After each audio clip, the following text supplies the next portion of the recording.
So what did we talk about last time? We kind of did this like convex optimization crash course in about 20 minutes, which was a little aggressive. And again, yeah, that's a whole field. And usually there's nice, like a semester-long course and that stuff. That's, if you're really serious about this stuff, it's not a bad idea to take something like that.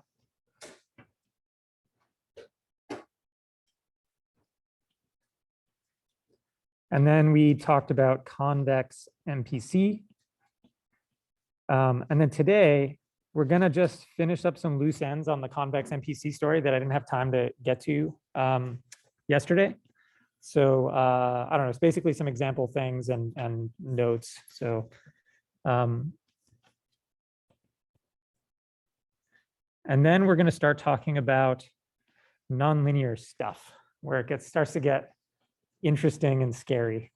So we'll talk about kind of first off, just kind of general, like what nonlinear trajectory optimization looks like.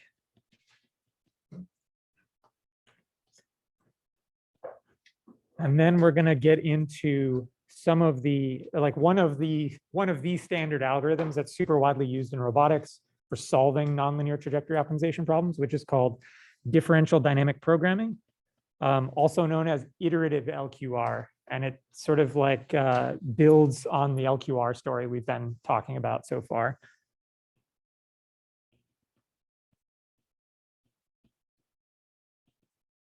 Has anyone done this before?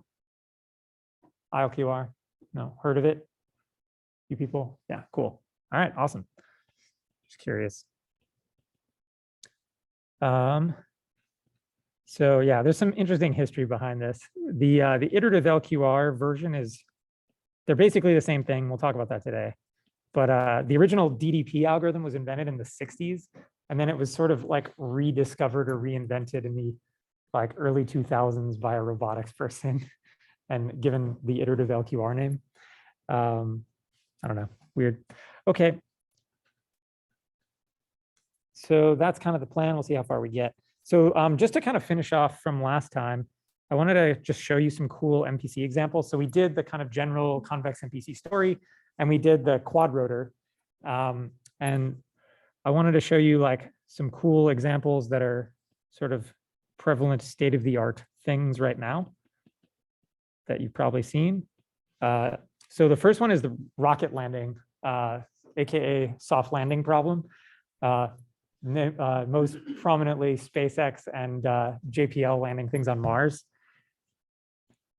This is actually a super cool result from basically the theory of like how to do this as a convex MPC problem was kind of figured out in the like about just about 10 years ago, like 2013, 2014.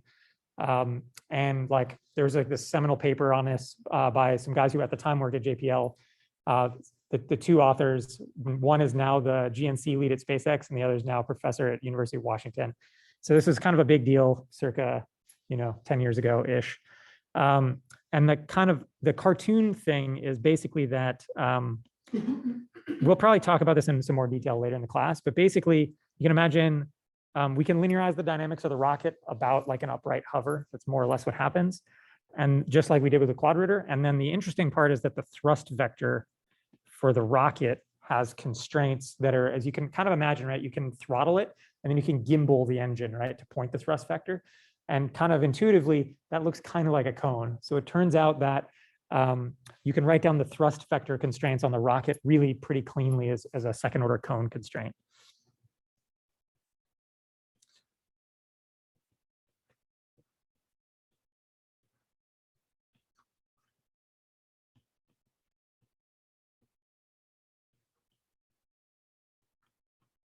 So yeah, basically rocket, terrible cartoon rocket. And then you can imagine, right, like you have your engine down here, and this thing can gimbal. You can adjust the thrust and you can gimbal it. So I don't know how to draw that. Let's see, something like this. And basically you can imagine like the thrust limit constraint sort of looks like this kind of thing, where you have the height of the cone is basically your thrust limit.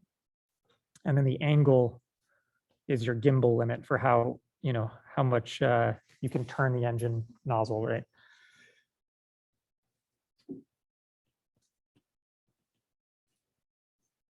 Kind of the height.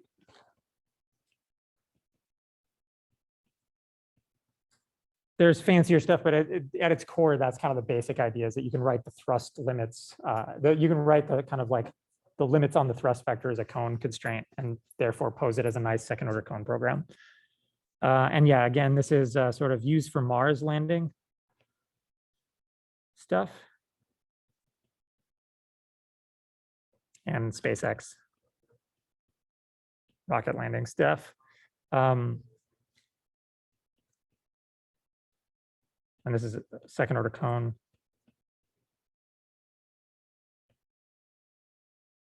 With linear dynamics.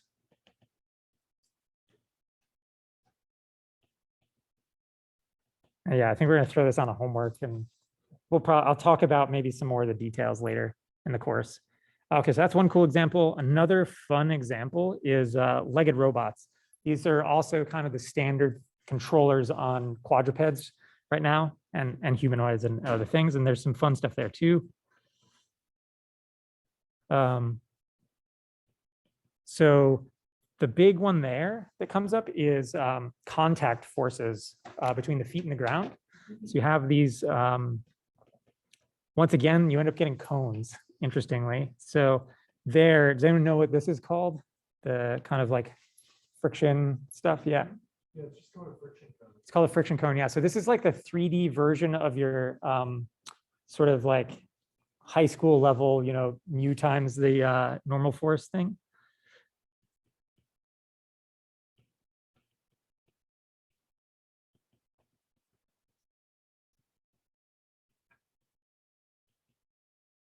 All right. So that looks like norm of the friction force, which we'll write as B, like standard 2 norm thing, less than equal to mu times the normal force, where this guy is your friction coefficient.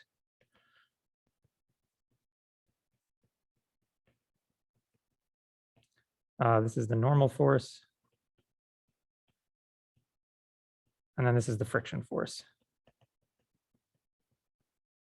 And this is exactly the form of a second order cone, right, that we wrote down before. So you get like the picture is like,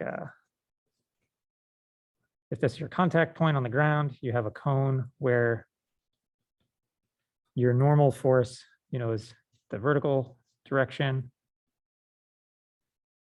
And then the tangential part is your friction force, right? And if you're inside the interior of the cone, that's sticking. And if you're at the edge of the cone, that's when you start to slide. That's when you get slip, right? So that's how you get like Coulomb friction stick slip behavior. So basically, yeah, you can write down an MPC problem with these friction cone constraints on each foot to make sure that you kind of like don't slip. This is a pretty standard thing to do. There's a kind of one note on this is, so for not necessarily great reasons, it's actually standard in legged robots to linearize the cone. And when I say linearize the cone, I mean approximate it as like a 4-sided pyramid instead of a round cone. And that way you can write it as a linear constraint, and you can solve it as a QP instead of an SOCP. And they do that because QP solvers are very well established and fast and good. And there are sort of fewer good SOCP solvers. This is just kind of a standard thing. You shouldn't really have to do this though, as just an aside. It's kind of a historical quirk. But you'll probably see this if you do any legged robot stuff.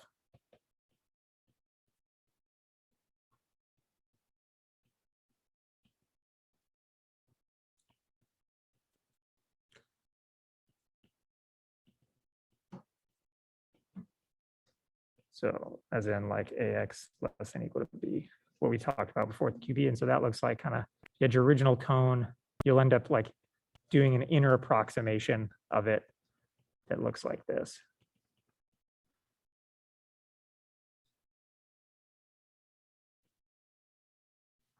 Cool. And again, yeah, basically every legged robot you've seen, every quadruped that you see running around right now is doing this, more or less. So this is like MIT Cheetah does this. And and pretty much every quadruped, the Unitary robots, Animal from the ETH guys are doing versions of this.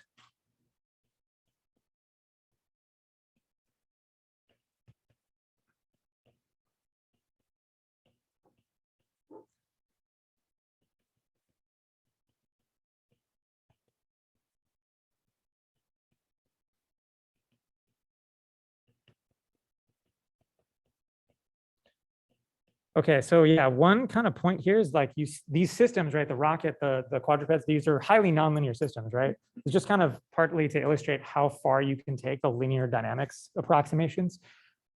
If you can do it, you probably should, and it's very, very common, and you can do a lot with linearized dynamics models.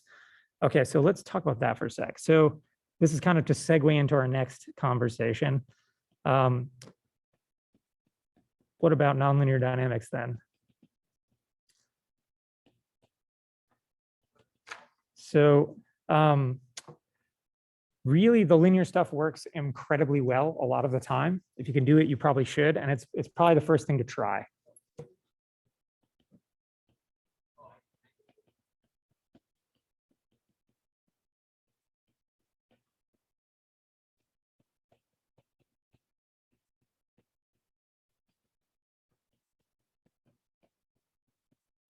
And even in like the modern era, like with all this RL stuff, like there's been some really kind of interesting high profile papers that have shown that linear policies are often good enough to achieve state-of-the-art performance on a lot of the standard RL benchmarks. This is famous Ben Recht paper from a few years ago where they did they trained linear policies using like simple stochastic search techniques and beat a lot of state-of-the-art like deep neural network results. So it's worth a try.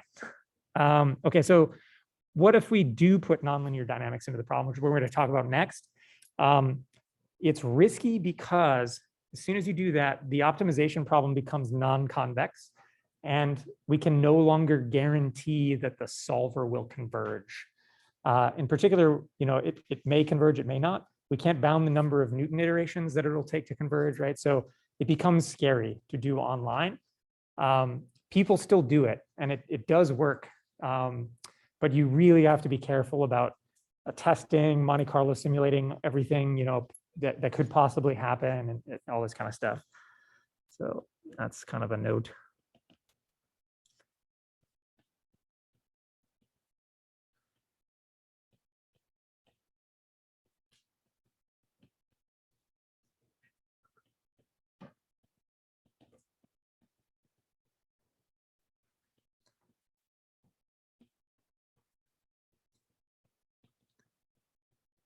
It becomes like sort of a little Wild West in this situation.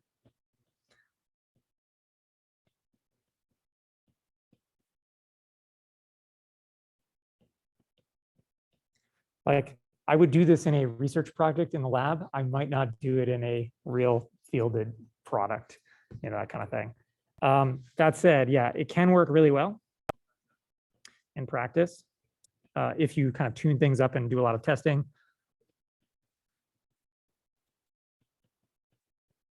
In particular, the classic move here is to warm start everything. So if you warm start with, this is one of the great things about MPC, basically from iteration to iteration, from time step to time step, the solution shouldn't be changing that much.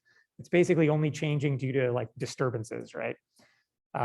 So it shouldn't change all that much. So if you use your previous MPC solve as the initial guess for the next one, you're usually pretty close, which means it can converge really fast in only a couple iterations. So this is kind of one of the reasons you can get away with this still.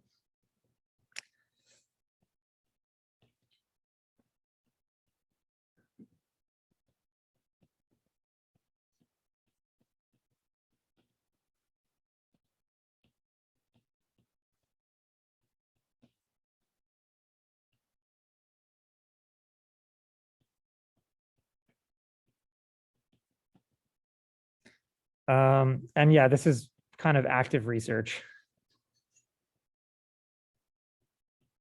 And somewhat terrifyingly, this nonlinear MPC is actually standard in autonomous driving. They're doing pretty much exactly what we're going to talk about next today on the cars with nonlinear sort of bicycle models, dynamics models, and stuff like this. And it works. Yeah. When you say no convergence guarantees, you mean it won't converge to an optimal solution or it won't converge to any solution? So there are local convergence guarantees you can get for nonlinear optimization problems. So you can guarantee that things will converge to a local optimum, right? But even that is sketchy. Like basically, in particular, you can't guarantee bounded number of iterations and things like this, right? So it could take a really long time. It's also, even with those guarantees, those all kind of assume infinite precision arithmetic. So in practice, things can still get stuck for kind of dumb floating point math reasons. Yeah. Also, for just the local optimum, you can get stuck in it. It can be like really crappy. Exactly. Yeah. Yeah. You can get stuck in bad spots that are not nice. So yeah. Do you use vector check for like saddle points also? Yeah, so that sort of thing you generally try to avoid by regularizing, like we talked about before, right? You can guarantee convergence to a local minimum if you implement everything properly and do all the extra tricks, the globalization tricks, basically. Yeah. How do you know whether like it is bad to get stuck in a local optimum versus like going all the way down the road? You just can't know. It's so like in general, right? All we get when we're solving these really big problems, we can get the local gradient and kind of Hessian approximation stuff. And we don't know what the global landscape looks like at all, right? We have some starting guess, we can evaluate those derivatives and then just like head downhill and cross our fingers. Like that's the best you can do in general, right? So I really don't know if I find a minimum there. It's always a local minimum, right? That I find with Newton methods and stuff like this. I have no idea if there's another better one out there somewhere. Yeah, so let's say you make the dynamics and you make the function convex and you find a global minimum versus you do not linearize the dynamics and find a local minimum instead of a global one. How do you compare these two conditions? Yeah, so we're going to get more into this. Basically, like the way you solve a nonlinear problem is always like iteratively approximating it as some kind of convex problem, more or less. And yeah, I don't know. That's kind of, you're always doing that. In a control context, adding the nonlinearity in the dynamics is always sort of like to be done with lots of caution, like in the controller, in like an optimization formulation, I would say, like if you don't need it for performance or safety reasons, like you shouldn't do it. Like if the linear stuff is good enough for your application, use the linear stuff is the general sort of advice I would give you. Yeah, I mean, there obviously are situations where that's not good enough, but you know, they're less common than you might think. Anybody else? Yeah. Right. So with linear MPC or like convex MPC, we talked about a few weeks ago when we were doing the control of the street. We talked about this result that showed that there's no stability guarantees for like linear quadratic. Oh, so that's not a stability guarantee. That's a robustness guarantee. Okay. So and that's particularly for LQG, which is the stochastic version of LQR, where you have a Kalman filter and you have noise. So it's a little bit more in the weeds there. We're going to do that later. Okay. But yeah, so the robustness thing is always kind of an interesting other question. If you assume full state feedback, then things are pretty robust. Those robustness issues specifically come up when you have a partially observed state and you have an estimator hooked up to your controller. That can be brittle. And that's what that paper is about. Anybody else? Well, before we head out on. Okay, cool. So let's see. Yeah, and then just like this is terrifyingly common in autonomous driving. But they do lots of testing. They wrap it in lots of kind of supervisor, babysitter code to make sure it's not barfing and throwing out terrible things and crashing your car, right? But yeah, I don't know. Kind of interesting. Okay, cool. Let's do some nonlinear stuff.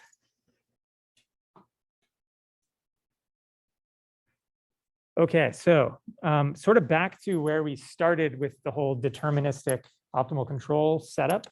We're now going to talk about the kind of the general nonlinear trajectory problem. and start to actually talk about how to solve it. So that's in discrete time, this guy.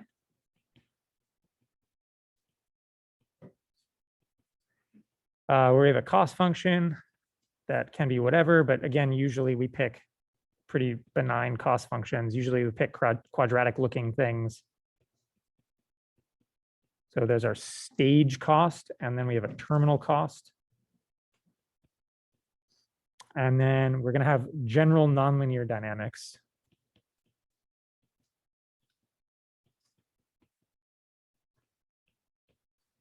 And then in general, we're also going to have kind of arbitrary state and input constraints. So X is in some set, U is in some set. Okay, so let's make some notes on here. So we've got potentially non-convex costs.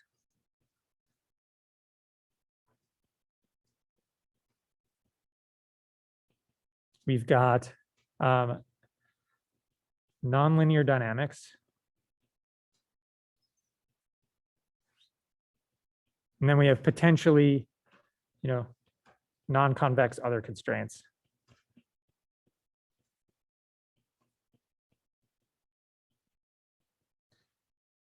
All right, and just as an aside, we're basically always going to assume some amount of smoothness here, like enough smoothness to take first and second derivatives. So we will kind of usually assume costs are at least C2 smooth. So we have a nice gradient, a nice Hessian.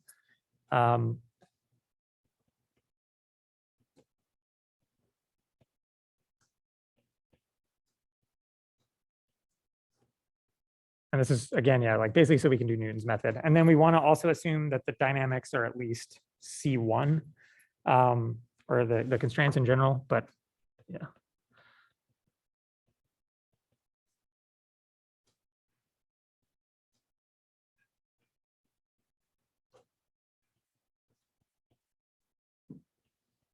Okay, so that's the setup. Any questions about that? We did this before, right? Cool. All right, so let's start talking about DDP.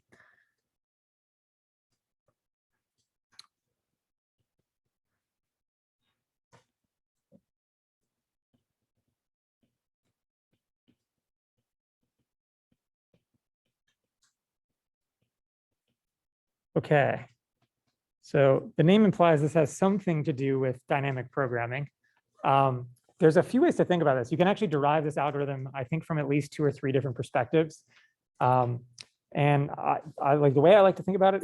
It's sort of like, it's definitely it's an approximate dynamic programming method, and it's essentially a mashup of dynamic programming and Newton's method, is what this is, right? So we're basically going to use a dynamic programming sort of forward-backward iteration, where we approximate everything in the dynamic programming setup with a second-order Taylor expansion, and then do Newton method type things on top of that approximate value function, et cetera, et cetera. So let's put that down.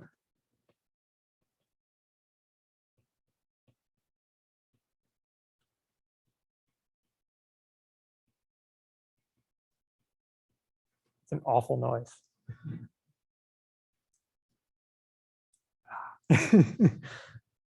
Like wet disc brakes or something. Okay, yeah, so the gist of this is use second order Taylor approximation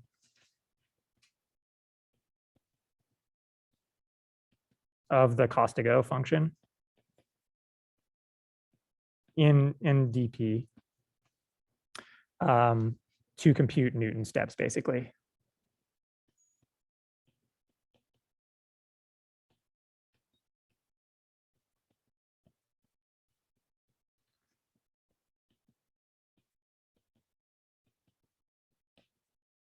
That's the rough cartoon idea. And yeah, like you can kind of think of this as like a mashup of dynamic programming and Newton ideas that we've already talked about. And then the kind of the reason this is popular and nice is that this method can have super fast convergence if you implement it well.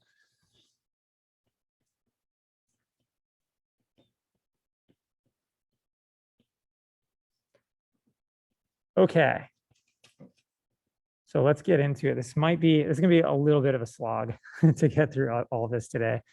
So we'll see how we do. So first off, what we're going to do is actually write out this cost to go function, Taylor expansion.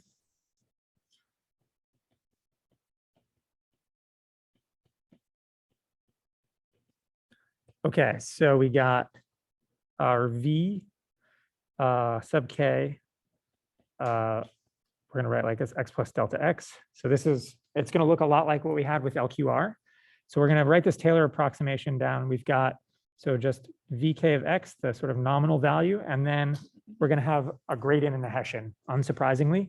And we're going to use little p for the gradient and big P for the Hessian.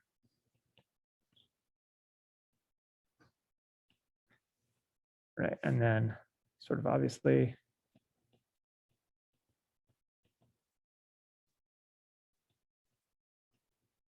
cool. And then yeah, to be extra sort of clear here. So then at the end of the trajectory, right, our boundary conditions as usual, we're going to write down, we know the boundary term, so the Pn, little pn is gradient of the terminal cost. And then big Pn is the Hessian.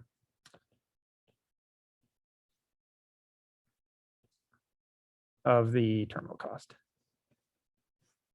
So that's that. And then it turns out this algorithm is easier to derive and write down in terms of bookkeeping, I think, in terms of the action value function or Q function. So we're going to write that one down as well.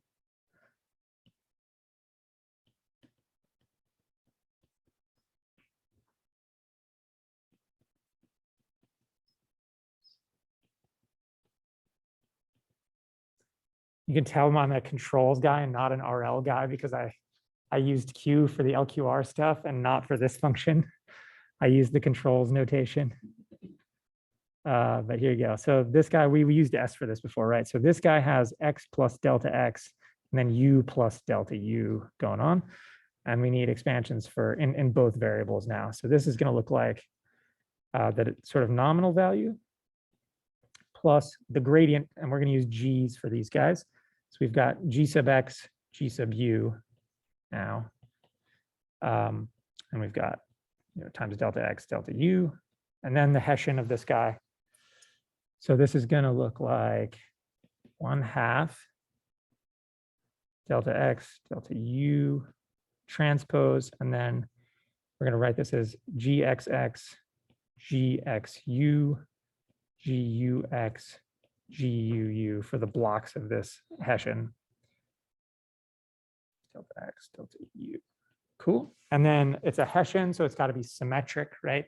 So just as an aside, GXU equals GUX transpose. Okay, so that's just kind of definitions. Any questions about that? Good.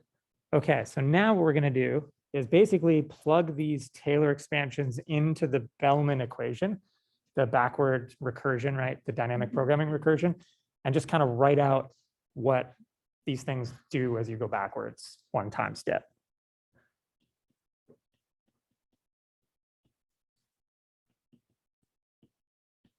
All right, so we've got, if we start at Vn, we know what Vn is, right? We wrote that down. So we've got the Pn, the two Pns, right? Those are from the terminal cost. So we already know those. So we're going to now write down the equation for Vn minus 1. It's almost the same as the LQR problem, but there's some extra terms. Okay, so this is min over U over delta U, actually, right? We're doing this on the Taylor expansion of the action value function of the Q function, right? So I'm going to write that Taylor expansion down. I'm just going to plug it all in. So the sort of, this term is a constant, so that doesn't matter. Then we've got the gradient terms.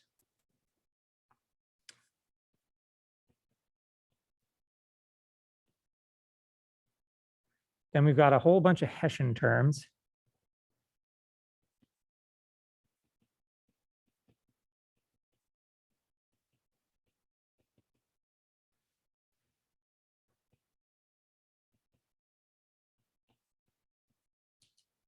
And then we got these like little cross terms.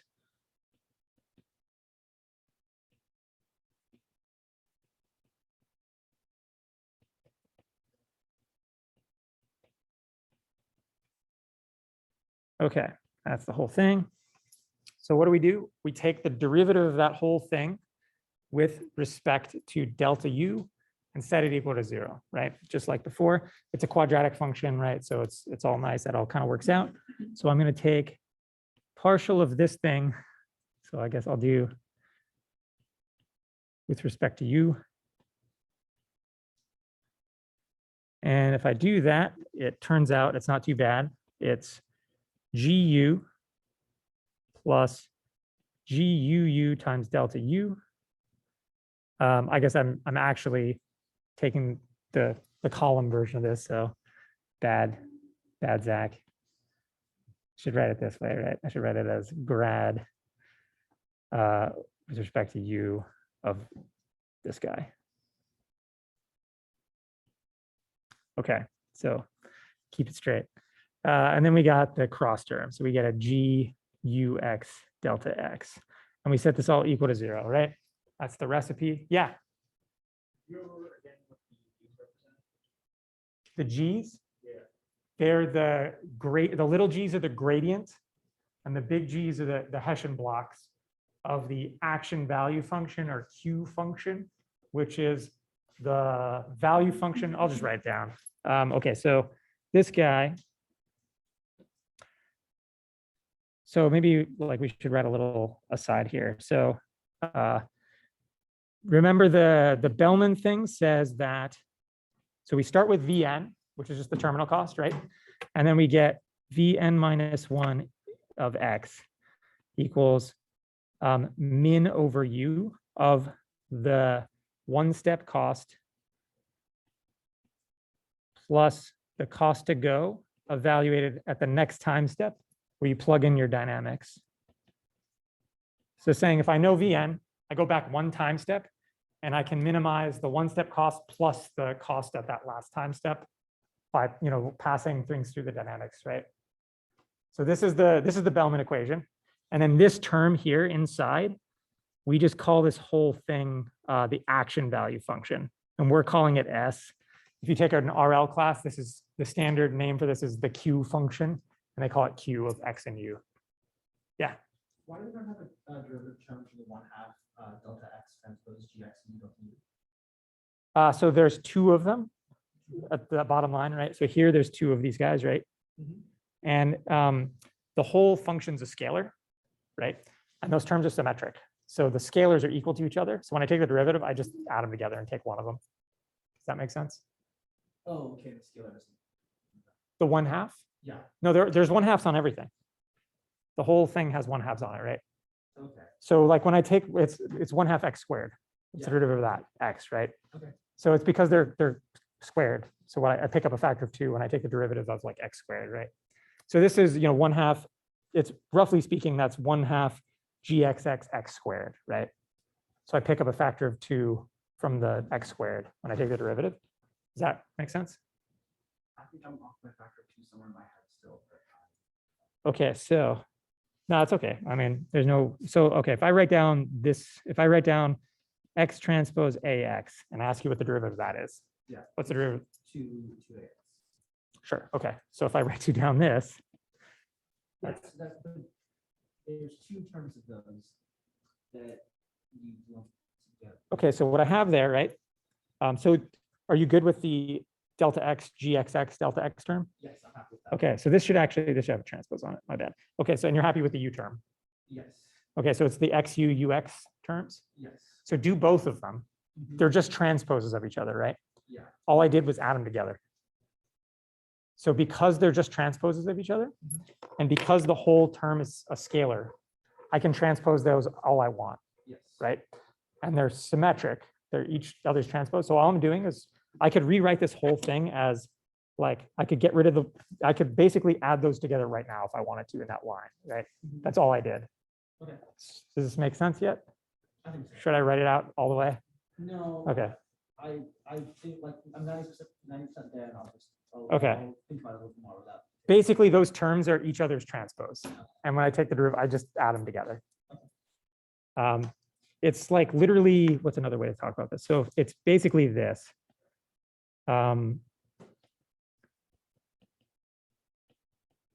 If I had, I should write like, say this.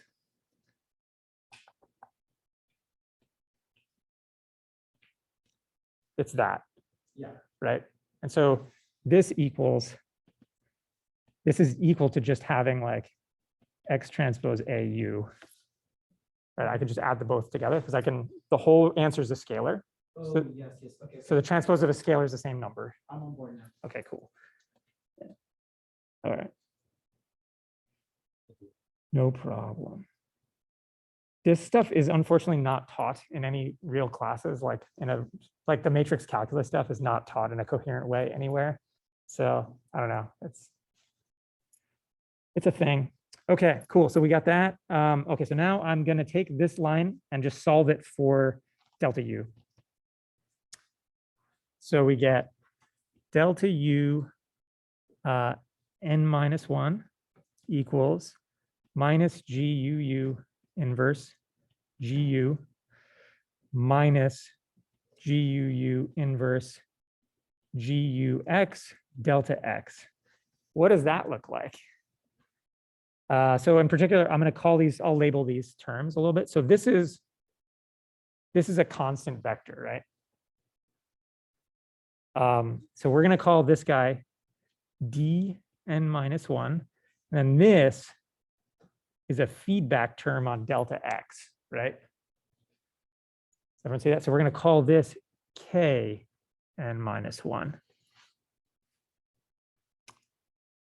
And in particular, it turns out that k term, that's the same as LQR. So this whole thing looks almost exactly the same as LQR, but you now have, in addition to the feedback term, this feed forward D term. The feedback term is coming from the quadratic part of the cost function, and the feed forward term is coming from the linear gradient term in the cost function. So let's see, what's a good way to think about this? Basically, like with standard LQR, you're saying, I already know where I want to be. I want to stay at the origin, right? So I just get a quadratic term in the cost function that's trying to keep me at the origin. And so I get this, just the feedback term pulling me to the origin, right? Here, the idea is I'm not near where I want to be. I'm far away from the goal state. So I have a non-zero gradient that's pushing me towards the goal state. And that's where this feed forward D is coming from. Does that make sense? It's sort of a hand wavy. Hopefully this will make more sense as we go. Okay, so then the final kind of version of this is, maybe I should move this whole thing down.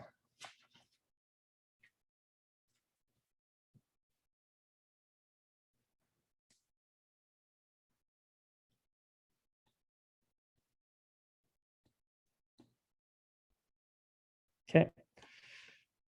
And then this thing equals, so dn minus 1 minus k and minus 1 delta x. So we get feed forward term and feedback term.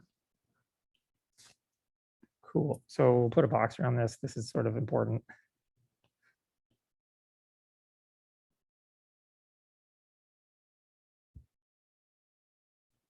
Okay, now, just like the LQR derivation, we have this delta U.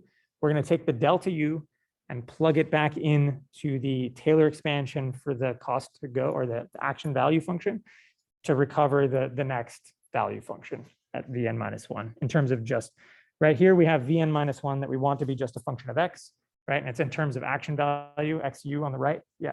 Can you go over again? Why is it a feed forward term? Like what's like the analogy on that? So just in terms of the math, that D is it's a vector it's really the gradient term. So the D term is coming just from the gradient of the cost function. It's basically pushing you down. The feedback term is coming from the Hessian. So if you were doing like gradient descent version of this, you would just have the D's. Basically, the Hessian terms, like the Newton term, is the K term. I don't know if that helps at all, but that's sort of what's going on. You can think about it like gradient and Hessian. Okay, so let's keep trucking.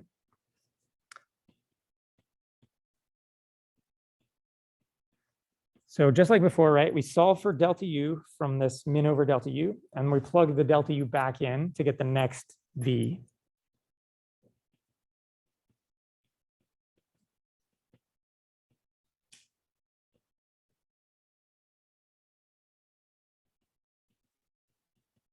So if we go ahead and do that,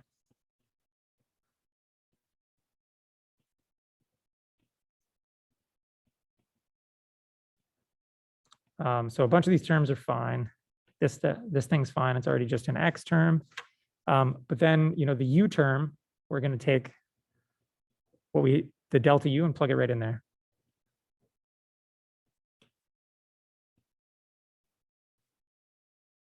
And that gets rid of the U's and makes it just a function of X now, right? The delta X's. And then we just keep doing that with the quadratic terms.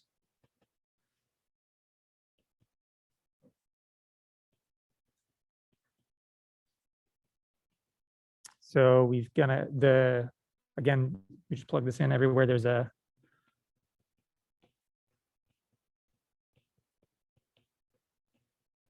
delta U.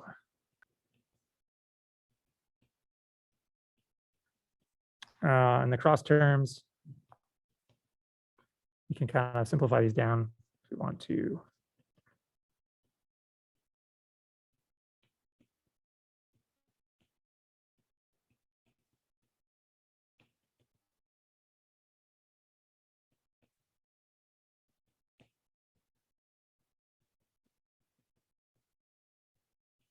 Okay, that's the whole thing. So now if I stare at that, right, we're going to massage all those terms so it looks like the P and the big P and the little p, just like with the LQR derivation. So we're going to write this down now as Pn minus 1 is going to be Gxx. And again, here I'm just collecting terms, right? I'm collecting all of the quadratic Hessian looking terms and all the linear gradient looking terms and just grouping them together and calling them big P and little p.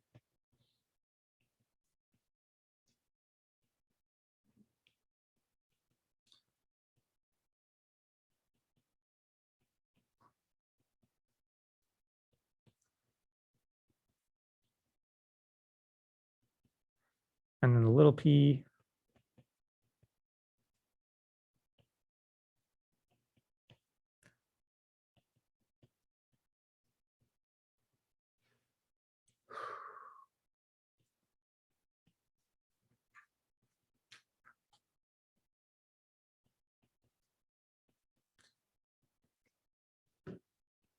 All right. That's it. So now you have the recursion, right? So this is just like the Riccati recursion, but it has a few extra terms, essentially. So the Riccati recursion would be just the Ks, right? So now you have the K terms and these D terms. So there's a bunch of bookkeeping, but it's extremely similar to LQR, right? Hence the sort of iterative LQR name for this. Any questions about this before we do the next thing? So these K defined as this if you scroll up a little bit, that G times G, GU times GUX, or the inverse there. Yeah. Okay.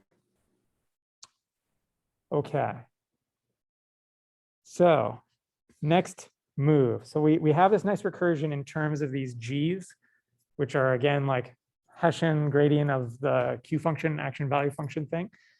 What we don't know how to do yet is actually compute the G's. So if I hand you the G's, you can do this. So right now I'm going to tell you how to calculate the G's, which is a little bit of a, I don't know. It's going to be a little weird boondoggle, but it's,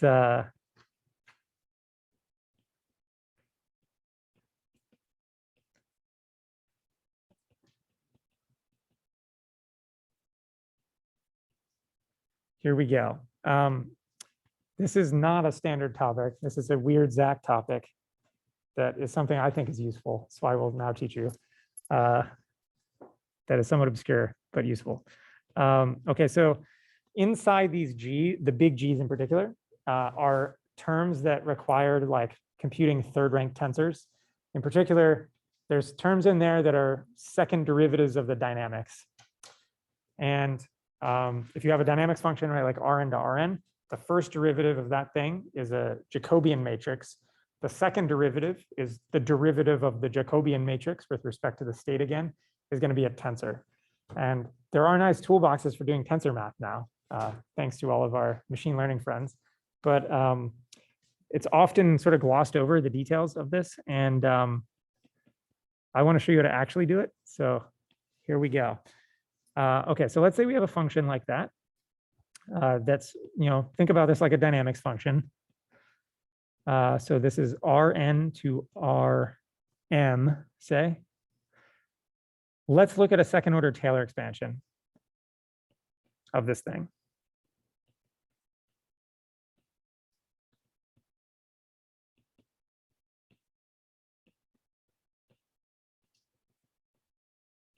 Okay, so in the case that m equals 1, oops, we're in our usual like gradient Hessian situation, right? So we'll have something like f of x plus delta x is approximately f of x plus partial f partial x times delta x plus 1/2 delta x transpose Hessian here of f times delta x, right?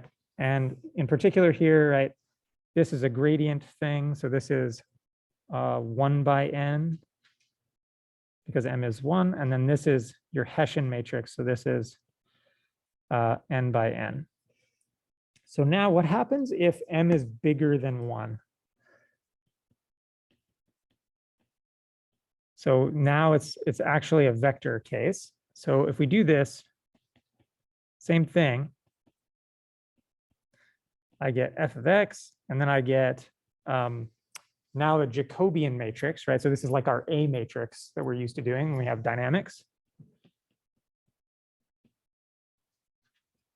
So this would be, right, in the case we're talking about, this is our m by n now. And then you're going to get a term that's, you're going to get this second order term, and I'll write it in kind of a weird roundabout way right now. So I know how to do the Jacobian. And I can take the Jacobian's product with delta x, and then I can diff it again with respect to x. So think about this like a Jacobian vector product kind of thing, right? If you're used to doing auto diffy stuff. And then I can multiply this by delta x again. So if you have an automatic differentiation toolbox that lets you do nice, yeah. Just real quick, going back to the equation for lowercase p n minus 1 on the previous page, what is the subscript on that second lowercase p? G, yeah, oh, that should be a U, right? There's code. I'll give you code. It's not, yeah, my handwriting is not the best. I understand this, hence lots of code examples in Jupyter notebooks. At some point, I have, visions of like latexing all of this stuff and making some kind of book out of it. This has not happened yet. Stay tuned. If anyone wants to help with that, that'd be great.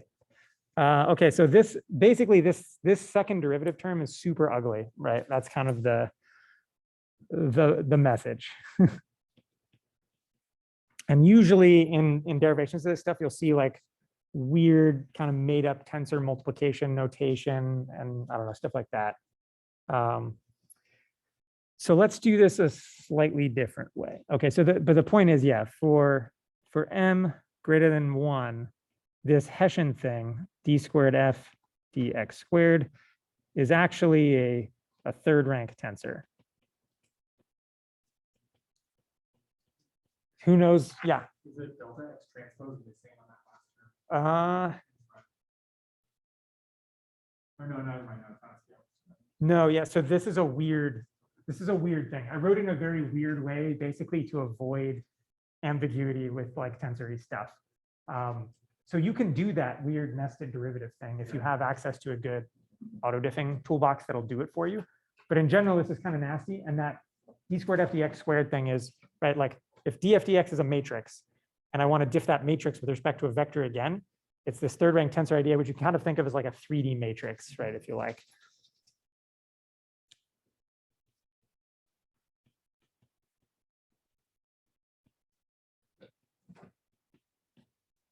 So the reason this is problematic is if I have a normal matrix and I'm doing like a matrix vector product, there's two ways I can multiply it, right? I can basically do AX or X transpose A, AKA like A transpose X, right? So I can do I can do basically like Jacobian vector product or Jacobian transpose vector product.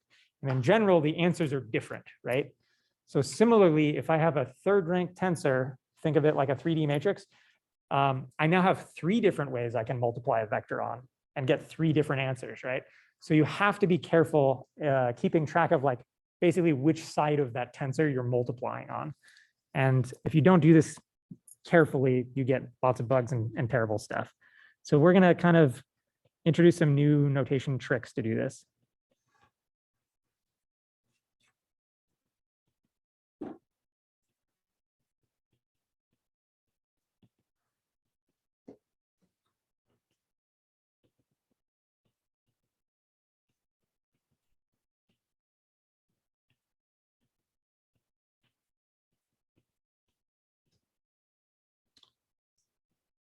And there's lots of ways of doing this. Like physicists use this Einstein summation notation, right, with all the little IJK subscripts to keep track of this. There's a bunch of ways to do it. This way is kind of the, I would say, the hacker engineer way that lets you kind of do everything in terms of regular matrices in like NumPy or MATLAB or Julia. Okay, so tricks we need. The first trick is this thing called the Chronicler product. Who's heard of this? Okay, decent number. That's good. Curious, where have you seen this before? People who've seen this before. I've seen it in physics, like quantum physics. Okay, yeah, shows up there. Okay, so this is what it looks like. So if I have two matrices A and B, you write it as this like little circle with a times inside it. This is called O times in LaTeX, fun fact. And what you do is take every element of A and multiply it by the entire matrix B. So if I write this out, it's like A11 times B, A12 times B, blah, blah, blah, A21 times B, A22 times B. You get the idea. And so to be super clear about this, right, it's like blowing up the dimensions, right? So if A, say, is like L by M, and B is N by P, then this thing is L N by MP. So it's like the dimensions of both, it's the product of the dimensions of the two matrices, right? I've like kind of created this giant expanded matrix, right? Okay, so that's one piece of the puzzle. The next piece of the puzzle is this thing called the vectorization operator.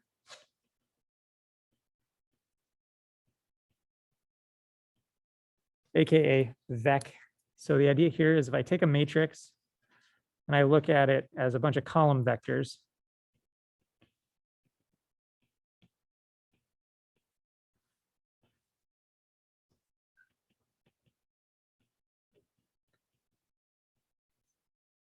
then just Vec of A is just a column stacked into one big vector.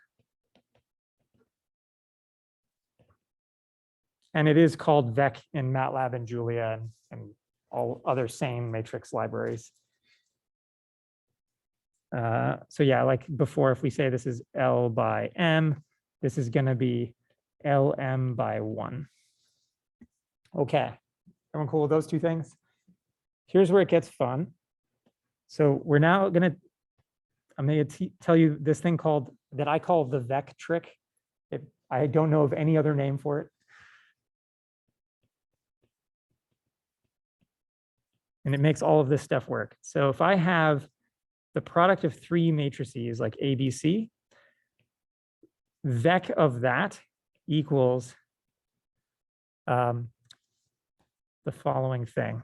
So I take C transpose cron A times Vec of B. So I'm not going to like prove that, but I'll show you like a kind of a what you can do with this. And it's not too hard to kind of like understand what's going on here. So in particular here, right, I can make any of those A, B, or C an identity matrix. Yeah. Just for clarity, when you're saying like Vec ABC, is that Vec of A times B? Yep. Yeah. So if I have three matrices A, B, C, and I want like if I multiply them together and then take the Vec and stack that answer, it's equal to this other thing that involves the Chronicler product and stuff. The reason this is useful is it lets me take the derivative of matrix expressions. So if I have like three things multiplied together and I want the derivative with respect to the middle thing, this is how I pull the middle term out of a matrix sandwich, if you like. And so I can also throw identities in for any of the A, B, or C's that I like. So if I have, say, just A, B, I can write that as B transpose cron I times Vec of A, or I can write it as I cron A Vec B. And that last one really kind of shows you what's going on intuitively. So if I think of a matrix times matrix product, you think about what you're actually doing there. One way to interpret it is I'm doing a matrix vector product with each column. So if I have A times B, right, you can think of it as A times the first column of B, A times the second column of B, right? So if I vectorize B and I stack all the columns, I really just need to do A times each one of those column vectors. If I stack all the columns up, what I want out front then is a big block diagonal matrix that just has a whole bunch of copies of A, right? To multiply each one of those column vectors taken from B. That's exactly what that last one does, right? I cron A is just taking the A and copying it into a big block diagonal matrix, each block of which is multiplying one of the columns from B that's stacked up. Does that make sense? So that's kind of the intuition. And you can derive this trick like pretty easily from that idea.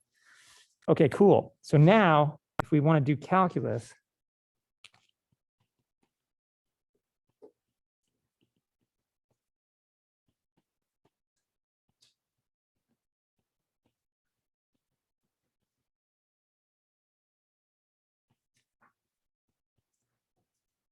we're going to kind of have this convention.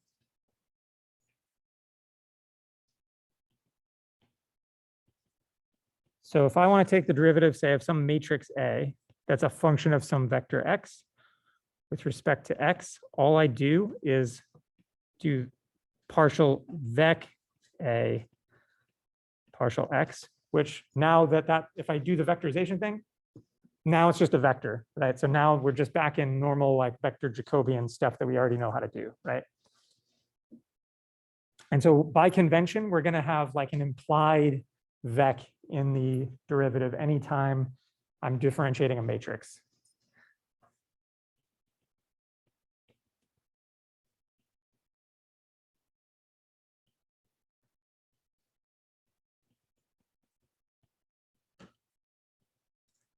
Okay, is that cool with everybody? Yeah. Are we going to end up with the like third dimension layers of the tensor stack? That's exactly what happens. You can think of this as flattening the tensor. So we're basically taking like that third dimension of the tensor and flattening it out and stacking it up. That's exactly right. Yeah.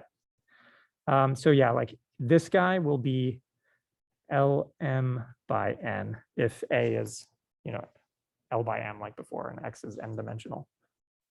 Okay. So if we now look at the second order Taylor expansion of f of x that we originally wanted to get.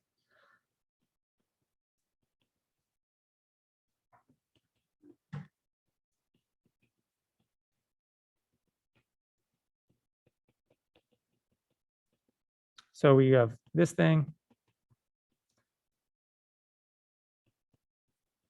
And we already know how to do this part. And if you think about this as like our A matrix, I'm doing dynamic stuff, then the next thing is just the derivative of that A matrix. And we're going to use the Vec Tricks to do that. And I'm going to write down sort of what this looks like, and then we can talk through it.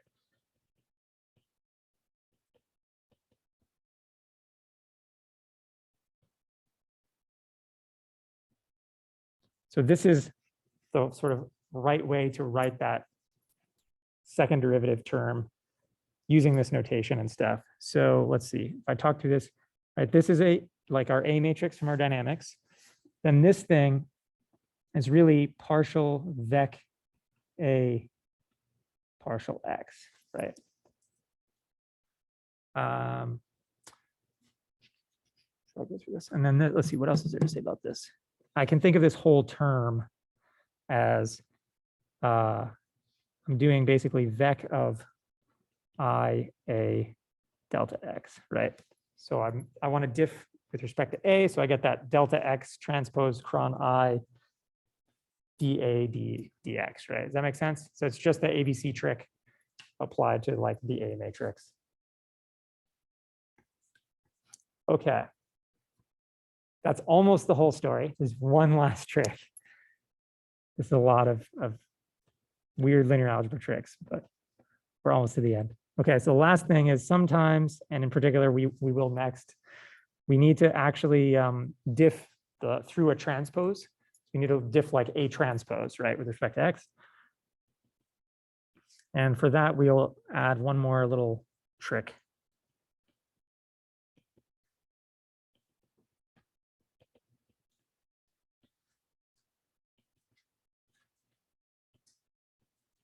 Okay, so I have, say, this situation, which we will have in a sec. Okay, so I can write this as B transpose cron I. And then I'm going to introduce this matrix here that I'll call T partial A partial X.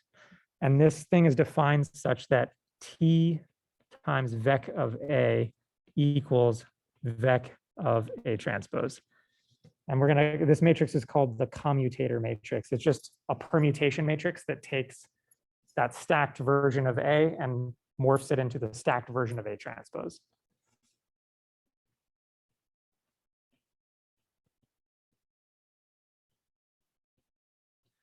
Okay, any questions about this stuff? Sorry, can you go over that? What's the commutator matrix? It takes, so if I vectorize the matrix A, if I vectorize the matrix A transpose, right? Those are two different vectors. This commutator matrix transforms the vectorization of A into the vectorization of A transpose.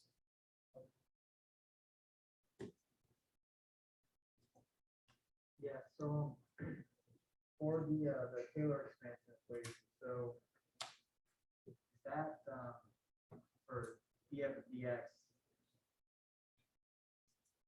can you go over again how that's, it says the vectorization of I times A times delta? So what I'm doing there is it's like, think of if df, we're going to call df dx A, because that's like what it usually is called in dynamics, right? And that second term is like the Hessian thing there is really just dA dx, right? If A is df dx, I want d squared f dx squared, like that's dA dx, okay? So I basically, that term, what I want there is dA dx. I can rewrite that term as, that term is A times delta x, right? And it's A of x times delta x, and I want, its derivative with respect to x. So to get that, I'm going to pretend there's an identity out front, and that gets me into that ABC situation that I had before and lets me play the Vec Trick. So I can write down Vec of I times A times X equals X transpose cron I times Vec of A, right? I'm putting it in the form of the ABC trick up here, right? Like we said, where did I do that? This Vec Trick with the ABC, and I said, I can pretend that either the A or the C is an identity whenever I need to. And that's what I did down here, right? So I pretend there's an identity in front of the df/dx, so I can play that trick. Because I want to diff A, right? So I need to stick it in the middle so I can pull it out with that trick. And that's all that is. The second term is just doing the ABC trick on that guy. Okay, there's a lot of like weirdo linear algebra stuff. I will now use it to tell you how to get the G's that you need to do this.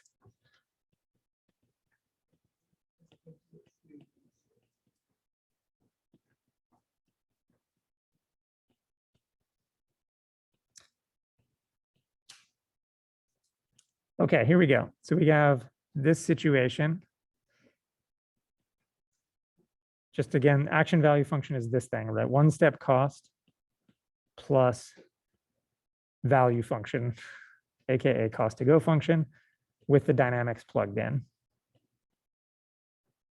Okay, so let's go ahead and write down these second order Taylor expansions. And that's really all this is. I need to take the second order Taylor expansion of that thing, just write it all out, right?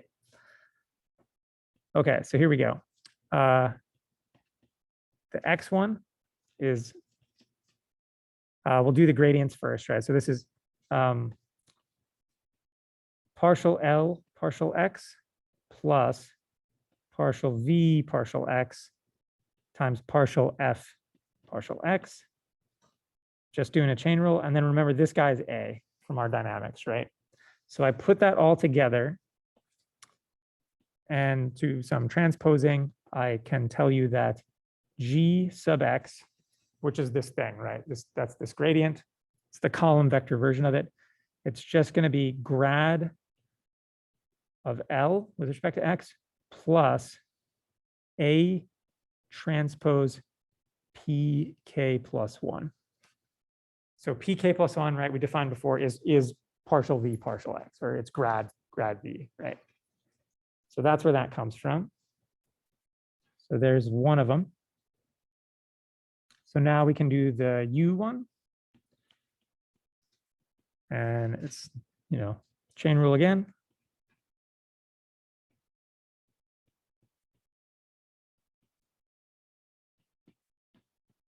And this guy now is our B matrix from our dynamics. So if I plug that in and transpose everything, I'm going to get G sub U is grad U of L plus B K transpose PK plus 1. Okay, that's not bad. Now I'm literally just going to take the derivatives of these little g's to get the big G's, right? So I just need to take one more derivative. It's just a lot of messy bookkeeping stuff. So I'll make it quick and write it down, and we can talk about it. And then we're almost done. Okay, here we go. So GXX is partial little g x partial x. So I'm going to get Hessian of the one-step cost with respect to x. Then I'm going to get, if I do the sort of the simple version, right, I'm going to take the easy term is this one.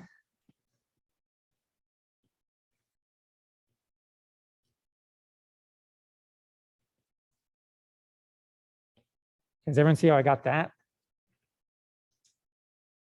I diffed the P again. So I have partial V partial X, or I basically A times grad V. And I'm just going to take another derivative of grad V. So I get Hessian of V. And then I chain rule that with the A matrix again, partial F partial X. Okay, so that's the easy term.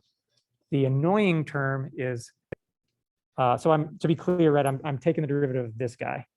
So the one I just wrote, the first one is the Hessian term from this guy. The next term where it's A transpose, Hessian thing A, that's the derivative of this term here with respect to, it's the derivative of P with respect to X. The last one is the derivative of that term through chain ruling through A, which is where we get this tensor stuff. Okay, so that looks like PK plus 1 transpose cron I commutatory thing because it's A transpose, and then partial A partial X. Okay, And I'll just write these down. I don't think there's any real value in like talking through them a ton anymore. I mean, it's just mechanics of like doing chain rule and playing this trick. So if anyone has any serious questions about this, I'm happy to talk through it. But for right now, I'm just gonna.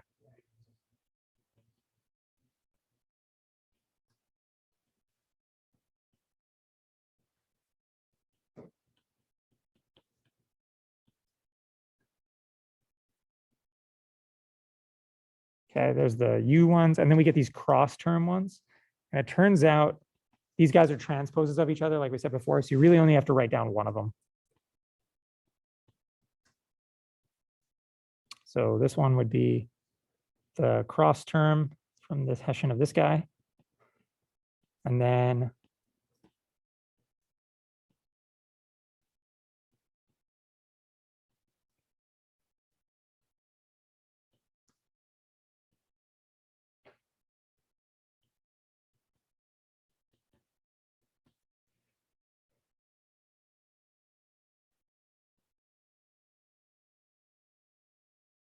okay. I think that's it. Yeah. So yeah, the ones on the right-hand side in that Chronicler Product-y thing, those are all little p's. I will write a note. And did you say earlier that that commutator T was A transpose? That commutator T thing is like letting me diff through the transpose. Because the A's and B's in this line here are transposed, right? So I need to take the derivative. I'm taking the derivative of A and B there, right? And because those show up transposed in that equation, I get that matrix there. Okay. We're going to call it good. And one note on this, though, that's going to maybe irritate everyone after I just spent all that time. So, okay, so this is it. This is, we'll talk through the rest of the algorithm, but I'm going to sort of put a box around these guys.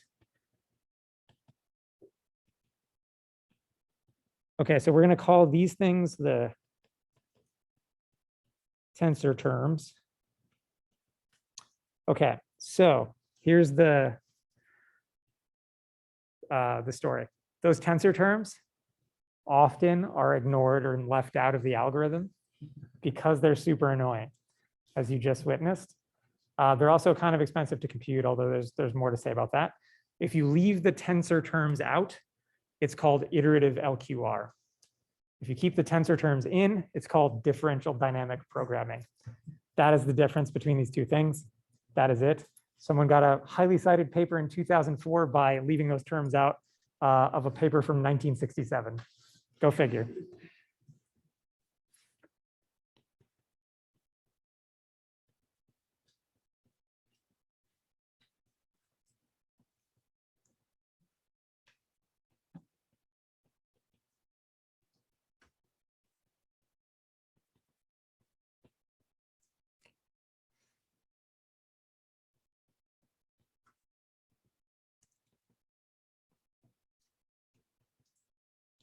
So the story here, if I leave those out, if everyone remembers back to our discussion about Newton's method, what do you think this is? Yeah, exactly. Yeah. So if you have them in, it's full Newton. If you leave them out, it's equivalent to Gauss Newton.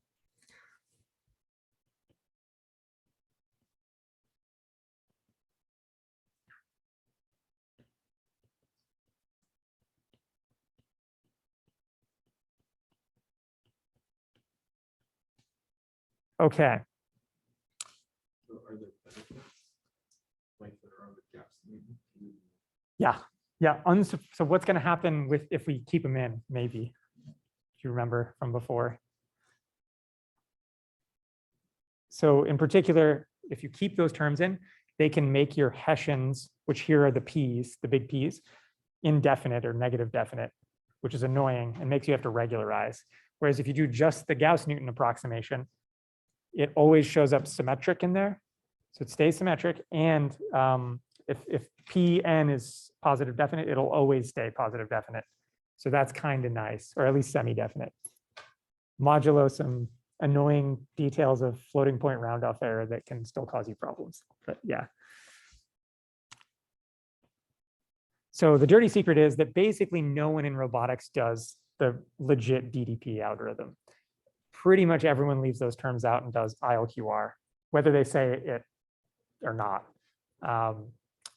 Because yeah, they're annoying to compute. And just like the Newton versus Gauss-Newton story, it's not a huge win to have them in there usually.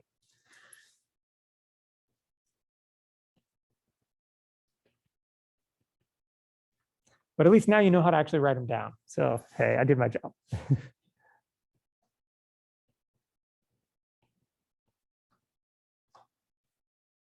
Okay, let's write down the rest of the algorithm, and then maybe I can show it to you before we all have to leave. Okay, so what we do is,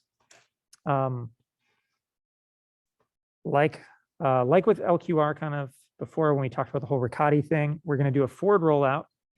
We're going to sort of, I'll write this down pseudocode style and we can talk through it.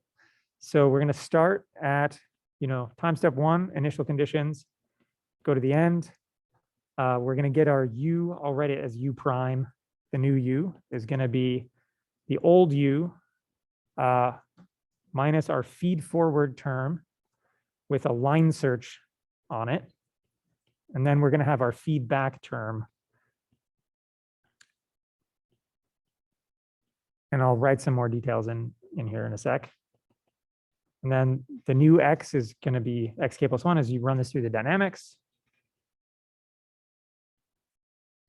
And then this delta J thing, I'll talk about this in a sec. This is me computing the expected cost decrease for the Armijo line search.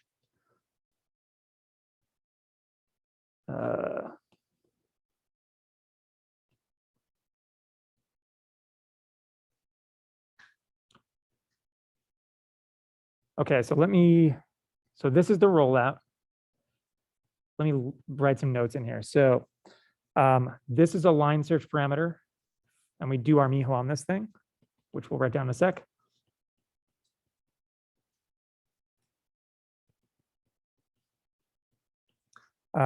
This is sort of the primes mean new. This one's the old one from the old iteration.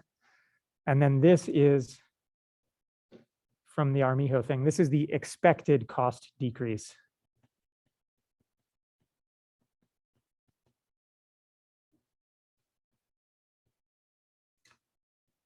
From the first order Taylor expansion. And this kind of makes sense, right? So that G sub UX is the gradient of the cost to go with respect to the U. And the D is the feed forward U gradient thing. If I multiply those together, I get the first order Taylor expansion of the expected cost decrease. And I just do that on my way back and add it up.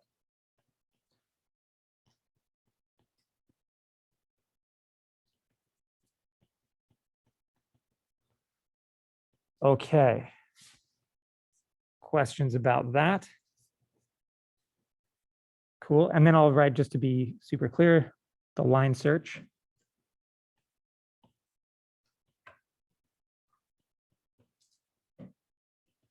So we start with alpha equals 1. We do x prime, u prime, delta j. We get this, we do a rollout, right, given the x, u, e, k, and alpha. Then we do alpha gets, some c times alpha, where this is just like before.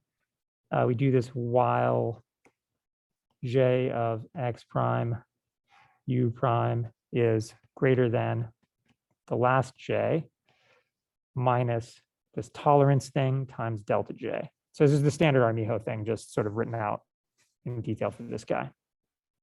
And this c is backtracking parameter.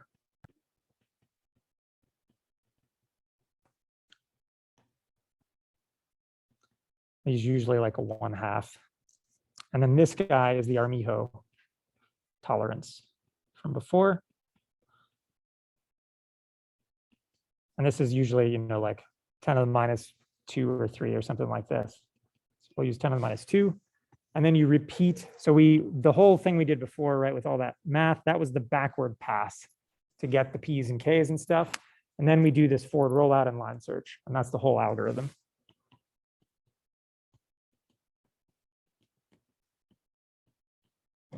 Okay. We're out of time. I'm going to pull up the fun stuff and tease it, and we can do more of it next time. So here's the fun stuff. And we're going to do an acrobat. Does everyone know what an acrobat is? It's a double pendulum, so 2 links with 1 motor at the elbow joint and a passive shoulder joint. Okay, so it's one of these kind of things. And the goal is to swing it up. Let's write this down. Here's dynamics. We have the dynamics in a Julia package. We'll do more of this next time. So let's see, states 5 seconds, cost function that I just made up. Actually computing the cost function. Initial guess is just hanging straight down and not moving with some random noise put in as an initial guess on the U's, on the torques. Then I'm going to run this algorithm that we just talked about. It's basically exactly what I just wrote down in the pseudocode. This is actually the ILQR version. The version over here has the extra terms. We'll look at both of these. But yeah, this one, so that's what we wrote down, right, with the extra terms. We're going to compare them. But I'll run this real quick just to sort of, you know, entice you to come back next time. So here's the swing up. You can see this probably wasn't quite long enough, so I should probably give it some more time. We can watch it do its thing.